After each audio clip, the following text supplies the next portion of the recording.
नमस्कार दोस्तों, जय श्री श्याम। काफी निवेशक की क्वेरी है कि sir Nippon India small cap fund है उसमें हमने निवेश कर रखा है, लेकिन सर यहाँ पे गिरावट काफी ज्यादा हमने फेस करी है। तो अभी के टाइम में अब हमको क्या करना चाहिए? बिकॉज इस पर्टिकुलर फंड की बात करें, एयूएम भी काफी बड़ा है और ग्रोथ भी हमको कोई खास नहीं मिल रही है, गिरावट भी ज्यादा है और यहाँ पे स्कैम भी सामने आ चुका है। तो सर यहाँ से निकल जाना चाहिए या कंटिन्यू रखना चाहिए? देखो, आज का वीडियो बहुत ज्यादा इंपॉर्टेंट होने वाला है। अगर आपने इस फंड में निवेश कर रखा है, आज का अगर ये पूरा वीडियो वॉच कर ले तो बिना स्किप करे तो वीडियो के आखिरी तक आपको पता पड़ जाएगा कि आपको यहां से निकल जाना चाहिए या यहाँ पे बना ही रहना चाहिए। इसलिए पूरा वीडियो वॉच करना, बिल्कुल भी स्किप मत करना। बिकॉज यहाँ पे हम जो बात करेंगे पूरे डिटेल में बात करेंगे, इसके पास्ट की बात करेंगे और फ्यूचर की बात करेंगे। तो चलिए शुरू करते हैं हमारी वीडियो को। तो देखो, सबसे पहले तो यहाँ पे अगर हम बात करें particular fund Nippon India small cap fund, ये हमारा डायरेक्ट प्लान है, रेगुलर प्लान की हम बात नहीं कर रहे हैं।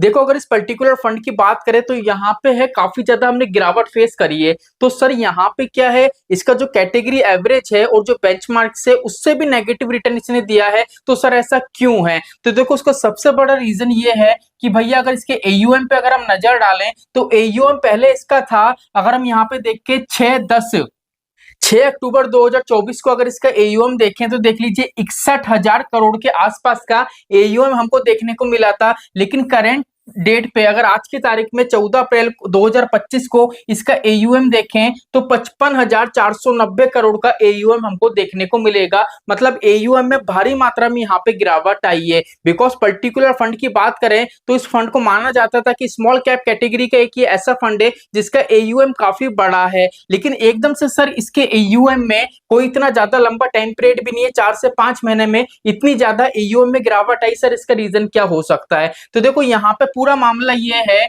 अगर निप्पॉन इंडिया म्यूचुअल फंड की बात करें तो इस एएमसी का जो पहले नाम था वो था Reliance AMC, Reliance mutual fund नाम से ये जाना जाता था। उस टाइम क्या हुआ था, इसने यश बैंक से लोन लिया था। टोटल जो लोन लिया था वो लिया था इसने 2,850 करोड़ का। अब जो ये लोन लिया था, इसी लोन के मामले में क्या है, यहाँ पे अगर आपने देखा होगा तो यहाँ पे AT1 बॉन्ड्स के नाम से एक स्कैम सामने आया था। उस पर मैंने डेडिकेट वीडियो बनाई थी। वो जितनी भी वीडियो, उन सभी वीडियो को लिंक डिस्क्रिप्शन में दूंगा, वो वीडियो आप जरूर से वॉच कर लेना। तो यहाँ पे क्या हुआ था भैया, जिस तरीके का स्कैम सामने आया था उस अकॉर्डिंग सेबी ने यहाँ पे साफ साफ बोला था कि भैया आपको क्या करना पड़ेगा, यहाँ पे पेनल्टी पे करने पड़ेगी। तो यहाँ पे देख लीजिए 3 जनवरी 2025 को सेबी ने सीधा सा प्रस्ताव दिया था कि भैया आपने जिस तरीके का स्कैम सामने करा है उस अकॉर्डिंग आपको क्या करना पड़ेगा, 88.60 करोड़ रुपीस की पेनल्टी आपको पे करने पड़ेगी। अब ये पेनल्टी का कब का था, 3 जनवरी 2025 को। अगर यहाँ पे देखें जब से स्कैम सामने आया था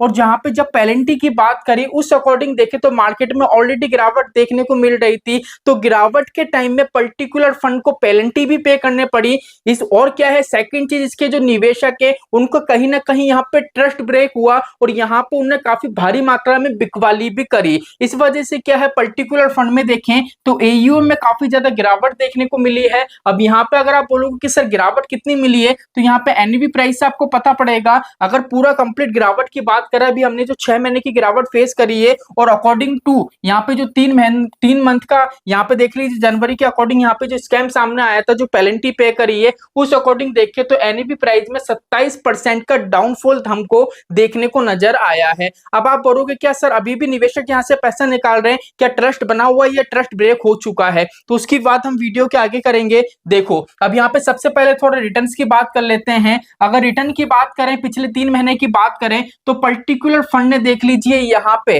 नेगेटिव रिटर्न बना के दिया है, वो तो आपको पता पड़ेगा। लेकिन लॉन्ग टर्म में देखें तो लॉन्ग टर्म में अपनी कैटेगरी को और अपने बेंचमार्क को अच्छे खासे तरीके से ये बीट कर पाया है। तो सर पहला जवाब तो ये आता है कि सर हमको यहाँ पे निवेश करना चाहिए तो लॉन्ग टर्म का टारगेट रखें ऐसा, या शॉर्ट टर्म के लिए कैरी कर सकते हैं। देखो, सारे सवाल के जवाब आज की वीडियो में मिल जाएंगे, लेकिन पूरा वीडियो वॉच करो, कंप्लीट चीजें आप समझो। अब यहाँ पे देखो, पैसा निवेश कर रहे हो तो 94.7% पैसा आपका इक्विटी में निवेश हो रहा है और डेप्थ में 3.1% हो रहा है। अब डेप्थ में यहाँ पे पैसा निवेश हो रहा है, इसका मतलब ये नहीं है कि यहाँ पे आपको स्टेबिलिटी मिलेगी। बिकॉज पर्टिकुलर फंड की अगर हम बात करें तो यहाँ पे क्या है, यहाँ पे होल्डिंग्स आपको काफी ज्यादा देखने को मिलेगी। इसलिए यहाँ पे क्या पर्टिकुलर फंड है वो प्रॉपर तरीके से मैनेज नहीं हो पा रहा है, इसलिए यहाँ पे डेप्थ की भी थोड़ी बहुत अलोकेशन ले रखी है। अगर इक्विटी की बात करें तो देखो, आपका जो पैसा निवेश हो रहा है, पहली चीज तो 94 पॉइंट हो रहा है। अगर इसके हम असेट्स एलोकेशन देखें तो लार्ज कैप में 12%, मिड कैप में 14% और स्मॉल कैप में 67 मतलब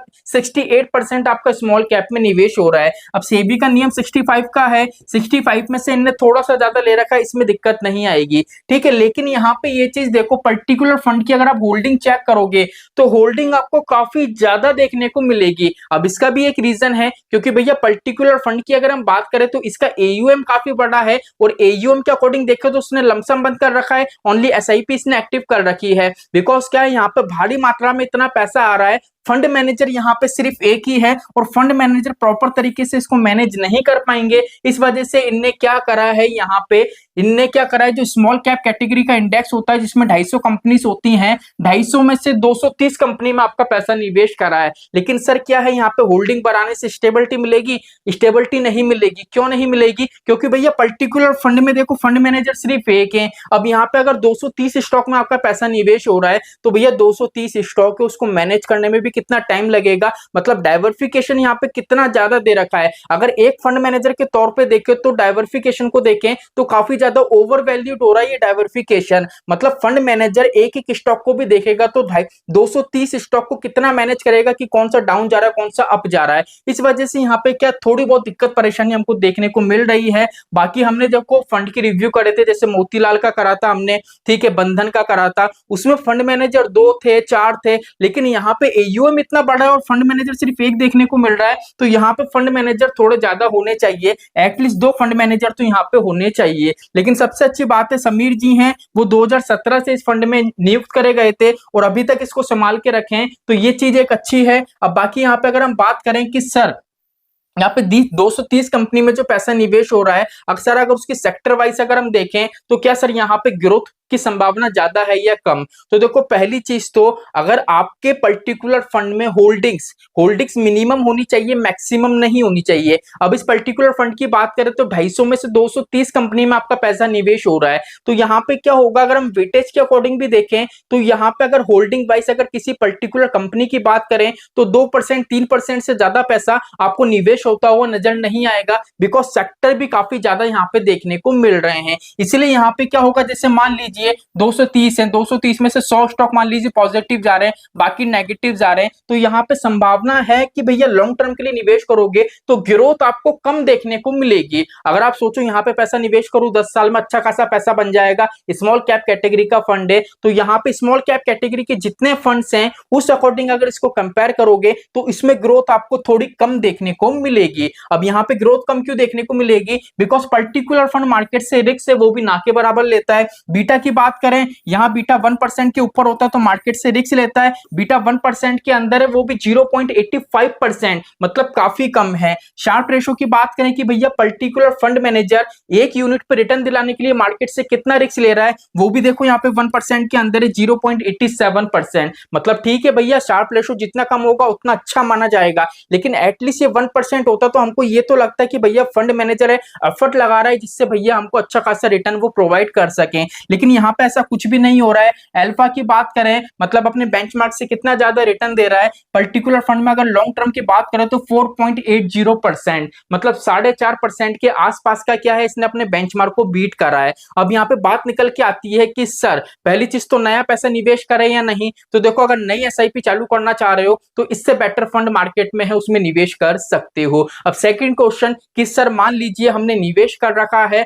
हमको 2 साल 3 साल 4 साल हो चुके हैं, तो अब हमको क्या करना चाहिए? तो देखो सीधा सा जवाब है कि देखो इस पर्टिकुलर फंड में एक टाइम ऐसा था जब यहाँ पे स्कैम सामने आया था, ठीक है, जब सेबी ने यहाँ पे पेनल्टी लगाई थी, अगर उस टाइम आप इस पर्टिकुलर फंड के साथ थे, उस टाइम अगर यहाँ पे आपने पैसा रिडीम नहीं करा है तो भैया सीधी सी बात है अभी भी यहाँ पे आपको बने रहना है, यहाँ से अभी नहीं निकलना है। लेकिन आपको कब निकलना चाहिए? अगर मान लीजिए आपका टारगेट ये था कि सर मुझे तो मतलब स्मॉल कैप में निवेश करने का मेरा रीजन यही था कि मुझे लॉन्ग टर्म में अच्छी खासी वेल्थ क्रिएट होगी, अच्छी खासी परसेंट का यहाँ पे मुझे रिटर्न मिलेगा, अगर आपकी ये सोच है तो यहाँ से अभी निकल जाओगे तो ही आपके लिए ज्यादा बेटर रहेगा। बिकॉज यहाँ पे ग्रोथ की बात करें तो आप सोचो एकदम से ग्रोथ मिलेगी, वो पॉसिबल नहीं है। फंड मैनेजर धीरे धीरे यहाँ पे क्या करेगा, आपको ग्रोथ दिलाएगा, बिकॉज पर्टिकुलर फंड में होल्डिंग इतनी ज्यादा है, फंड मैनेजर एक है। और यहाँ पे आपने एक चीज नोटिस करी हो तो मैं आपको बता दूं, देखो सबसे बड़ी बात करें तो यहाँ पे जो कैश होल्ड हो रहा है 2% हो रहा है।